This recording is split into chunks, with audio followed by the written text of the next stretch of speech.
এই বরের অত্যাচারে জানো না অস্থির হয়ে যেতে হয়, জানো না। ভাত খাওয়ার পরে এখন প্রতিদিন তাকে আম কেটে দাও, আম না কাটলে মুখ পুরো ভার বসা হয়ে যাচ্ছে। এখন খাওয়ার পরে যেন তো একদম ইচ্ছা করে না, একদম ইচ্ছা করে না। আর রাত্রিটাও আগে আগে কাটি। আমি বলছি দুপুরবেলা আজকে মনে না কাটলেও হবে। ও বাবা বলছে আম কাটলে না, তারপরে কি আবার কোনো মজা আম সে খাবে না, তাকে মানে সব ভালো আম দিতে হবে,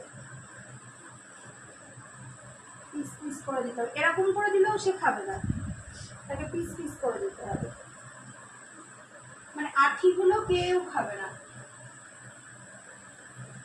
এরকম করে টুকরো টুকরো করে তারপর দিতে হবে, এইভাবে টুকরো টুকরো করে তারপর দিতে হবে, নাহলে কেউ খাবে না।